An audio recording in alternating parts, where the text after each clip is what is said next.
The California sun, usually a benevolent golden caress, felt like a pale, sickly eye peering through a perpetual haze as I approached San Jose. A chill, inexplicable given the summer heat, prickled my skin. My destination, the infamous Winchester Mystery House. Sarah, my editor, had promised me a breakthrough if I could deliver a truly immersive, genuinely terrifying account of the mansion. "Get under its skin, Alex," she'd urged. "Find the pulse of its paranoia." Alex Thorne, a freelance writer teetering on the brink of obscurity, saw this as my last shot at relevance. I was a cynic by trade, a realist by nature, and a non-believer in anything beyond the tangible. This assignment, I told myself, would be nothing more than an architectural curiosity, a testament to a wealthy widow's eccentricities. My ambition, however, was tinged with annoying loneliness. Recent personal losses had left me hollow, seeking distraction in the pursuit of the extraordinary. This house, built by a woman haunted by death, seemed a fitting, if morbid, pilgrimage. I wanted to understand her obsession, to touch the remnants of a grief that had manifested into wood and nail. Perhaps I secretly hoped, in deciphering her madness, I might find a distorted reflection of my own fractured spirit. I drove my battered sedan down the long, winding driveway, the mansion looming larger with every turn, its sprawling, asymmetrical silhouette cutting a bizarre figure against the bruised sky dot as I stepped out of the car. The air grew heavy, thick with the scent of old dust and something else, something metallic and faintly sweet, like forgotten blood. The house itself was an architectural anomaly, a dizzying jumble of turrets, cupolas, and gables, adorned with intricate Victorian lacework that seemed to writhe like skeletal vines. Windows of varying sizes stared out like vacant eyes, some boarded up, others glinting with a strange, unnatural luminescence. The sheer scale was overwhelming, a monument to a singular, relentless obsession. It was less a house and more a constructed delirium, a physical manifestation of a troubled mind. The guided tour was already underway. A small group of tourists huddled together, listening to the chipper, overly rehearsed spiel of our guide. A young woman named Brenda, whose forced cheerfulness grated on my nerves. She spoke of Sarah Winchester's grief after the death of her husband and child, of her consultation with a Boston medium, and the chilling pronouncement: she was cursed by the spirits of those killed by Winchester rifles. The only way to appease them, the medium had declared, was to build, endlessly build, to create a home for the restless dead. I scoffed internally, dismissing it as a morbid marketing ploy. We moved deeper into the house, each room more disorienting than the last. Doors opened onto brick walls, staircases led to ceilings, and windows overlooked other rooms, not the outside world. The famous seance room was shrouded in a perpetual twilight, its air thick with an oppressive stillness. Brenda pointed out the door to nowhere on the second floor, a small door that opened directly onto a perilous drop, for the spirits to enter and exit as they please, she explained with a theatrical flourish. I felt a prickle of unease, a coldness that seeped into my bones, but attributed it to the sheer strangeness of the architecture. Later, while browsed the gift shop, I overheard an elderly local muttering to a bewildered tourist. "They ain't just stories, son. That house, it breathes. And it calls to those who listen too close." He eyed me with a look that seemed to penetrate my cynicism, especially those who come looking for trouble. I brushed it off, a superstitious old man clinging to local legends. My editor wanted a scary story, and a scary story I would deliver, even if I had to invent the chills myself. That evening, I checked into a charming but dated bed and breakfast not far from the mansion. Sleep, however, eluded me.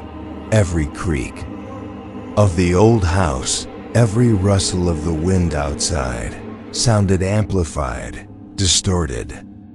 I kept seeing the door to nowhere in my mind's eye, a gaping maw into an unseen abyss. Was it the house itself, or simply the suggestive power of the stories that were beginning to seep into my consciousness? I told myself it was exhaustion. The long drive, the pressure of the assignment, against my better judgment, driven by an insatiable curiosity and the desperate need for a compelling narrative. I decided to return to the house after hours.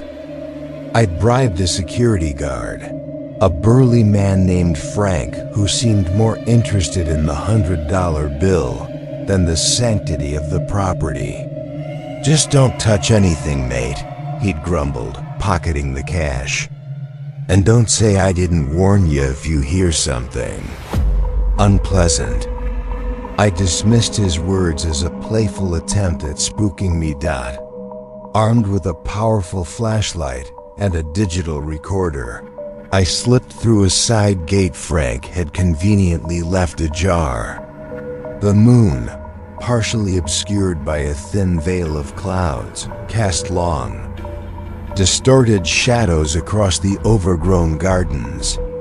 The house, even more imposing in the darkness, seemed to hum with a low, almost imperceptible vibration. The silence was profound, broken only by the rapid beat of my own heart. I felt a strange exhilaration, a sense of trespassing on forbidden ground. This was it, I thought. The real story. As I ascended the grand staircase, its banister smooth and cold beneath my gloved hand, a sudden bone-chilling whisper snaked through the air right beside my ear.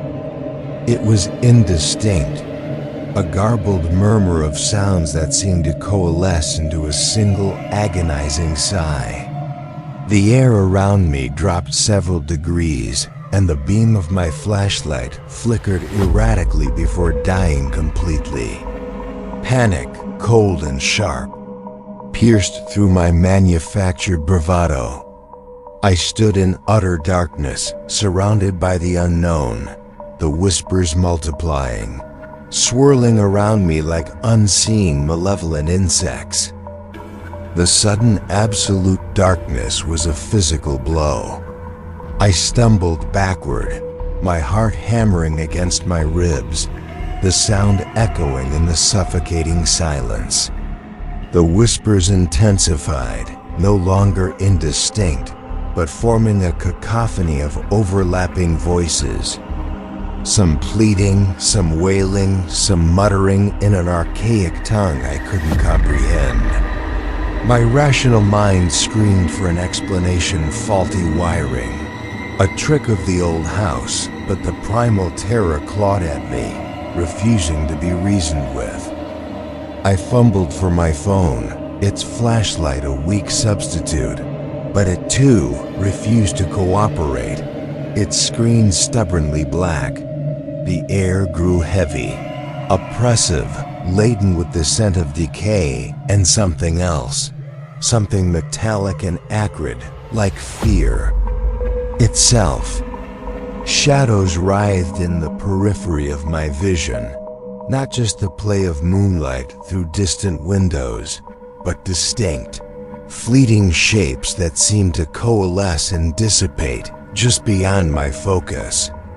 A door slammed shut somewhere on an upper floor, followed by the distant sound of heavy footsteps dragging across wood.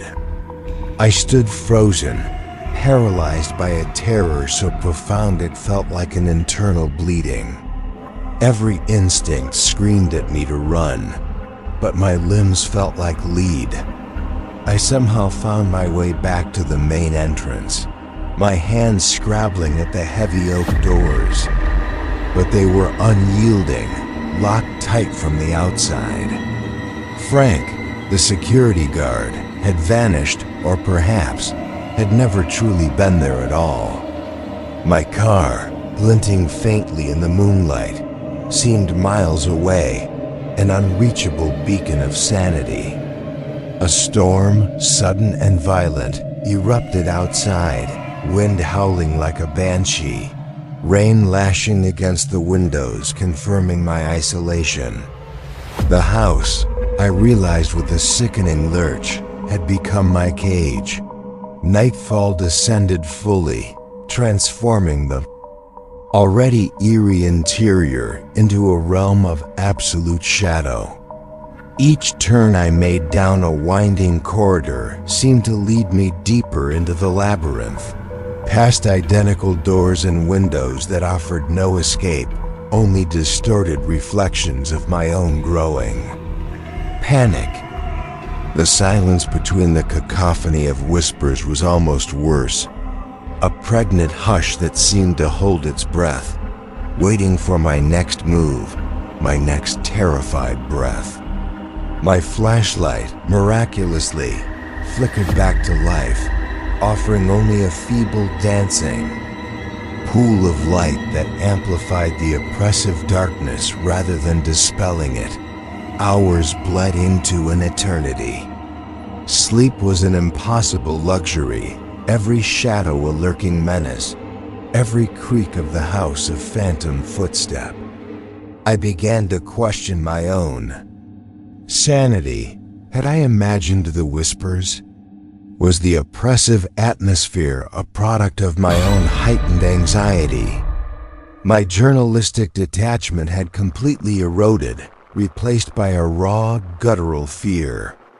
I found myself muttering aloud, pleading with unseen forces, my voice a ragged, trembling sound in the vast silence.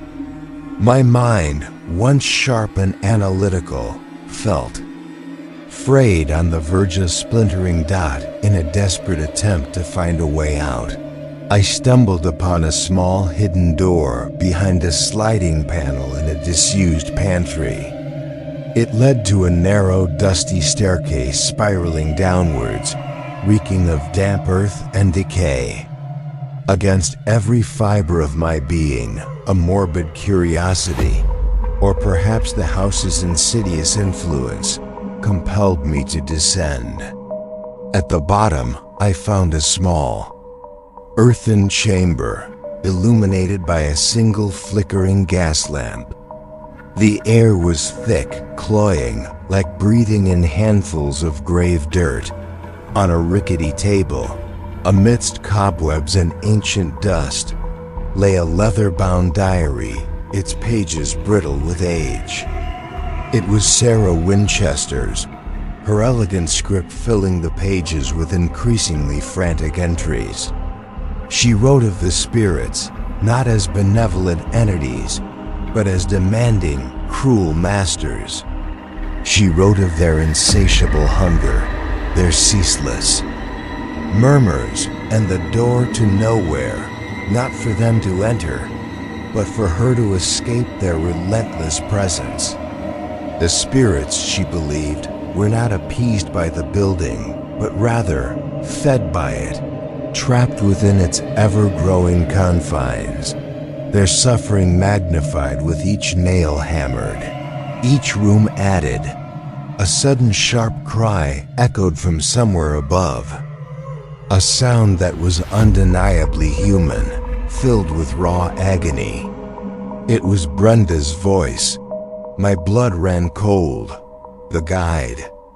I had forgotten about her. Had she been here all along? Trapped? My failed escape attempt earlier had been a desperate scramble. A blind dash for an exit that didn't exist. Now, the truth was becoming horrifyingly clear. The house was not just haunted. It was a living, breathing entity. A monstrous trap designed to ensnare and torment. I scrambled back up the stairs, the diary clutched in my trembling hand. The cries had ceased, replaced by a chilling silence. As I reached the top, a figure emerged from the shadows at the end of the corridor. It was Brenda, but not Brenda. Her eyes were milky white, her skin a pallid gray, and a grotesque smile stretched her lips, revealing teeth that seemed too long, too sharp. Her head was tilted at an unnatural angle, and her limbs moved with a jerky, disjointed motion. She raised a skeletal hand, beckoning me deeper into the house, a low guttural growl emanating from her throat. The evil was not just in the house. It had taken root. Despair, cold and suffocating, washed over me. Brenda, or whatever grotesque parody of her she had become, blocked my path, her movements jerky and unnatural. The diary's words echoed in my mind, a chilling prophecy of inescapable torment. "They feed on fear," Sarah had written, her elegant script dissolving into a frantic scrawl. "The more you build, the more you suffer.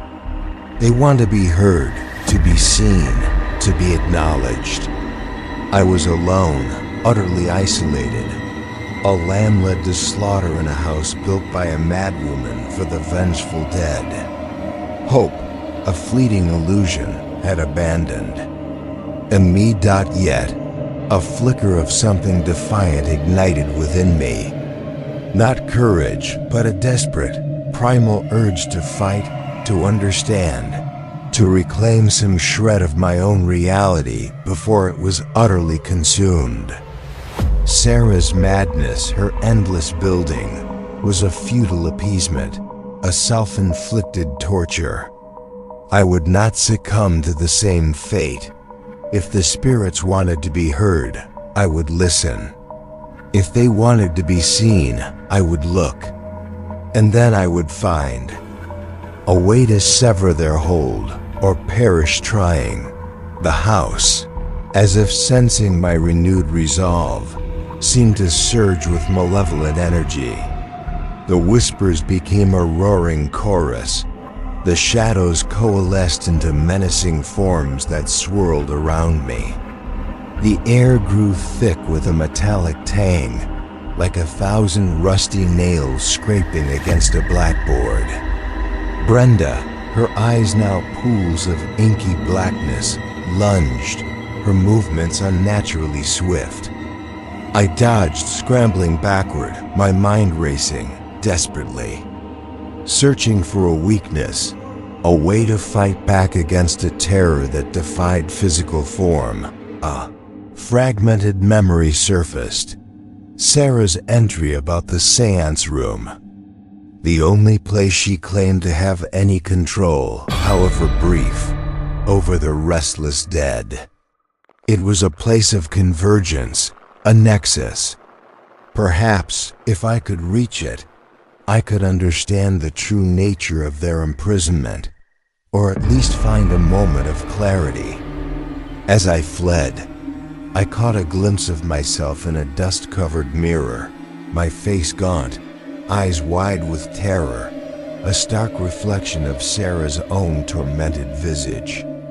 We were two sides of the same coin, trapped in a shared nightmare. The final confrontation began in the seance room.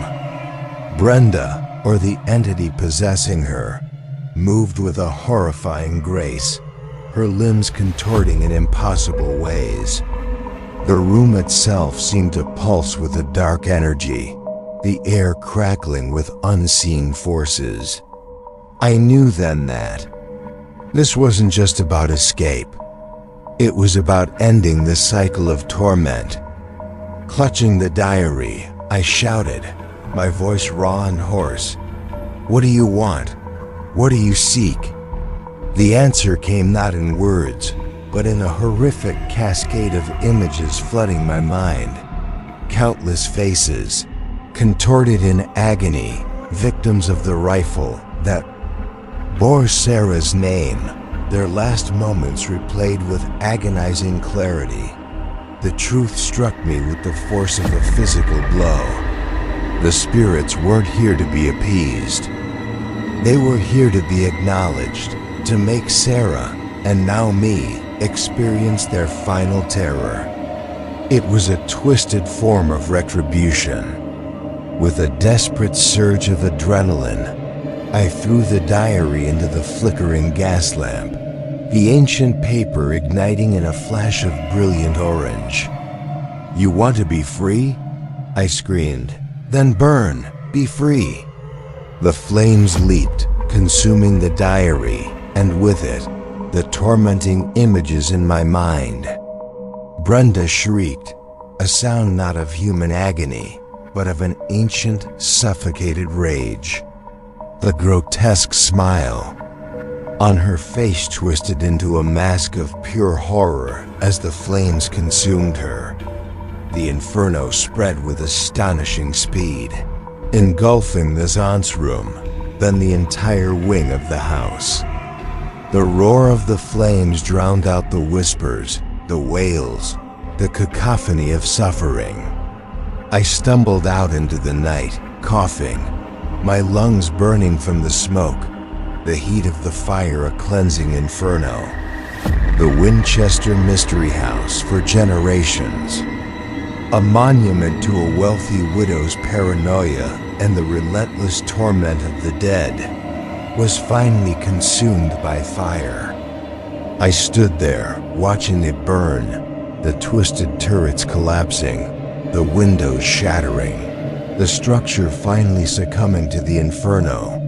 I was found hours later, huddled in the overgrown gardens, covered in soot and ash, my eyes wide and vacant. They called it arson, an electrical fault. I didn't care. I was alive but irrevocably changed.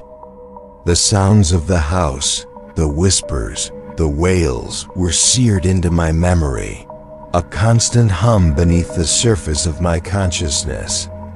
Sleep offered no escape, only fractured dreams of endless corridors and the haunting faces of the nameless dead. I never wrote the article Sarah wanted. How could I? The story was no longer just a narrative. It was a part of me. Months turned into years. I lived a solitary existence, haunted by the memories, by the lingering presence of the house's torment. I saw the faces everywhere, in the flickering streetlights, in the shadows of my apartment, in the depths of my own reflection. The silence, when it came, was the most terrifying of all, for it was then that I heard their faint, mournful whispers, calling to me from the ashes. The Winchester Mystery House was gone, but its essence, its sorrow, had found a new home. Night, a chill unlike any I had ever felt settled upon me. The air grew heavy, thick with the scent of old dust and something metallic. A whisper, clear and distinct, echoed in the stillness of my room. A voice I had heard countless times in the house. "You are one of us now," it breathed, its voice filled with an ancient, bone-chilling satisfaction. I looked down at my hands. They were pale, almost translucent. A faint, almost imperceptible scent of decay emanated from my skin. The house, I realized with a final horrifying certainty had merely opened its doors for a new resident, a new guardian of its eternal suffering. I was not a survivor. I was merely its latest addition.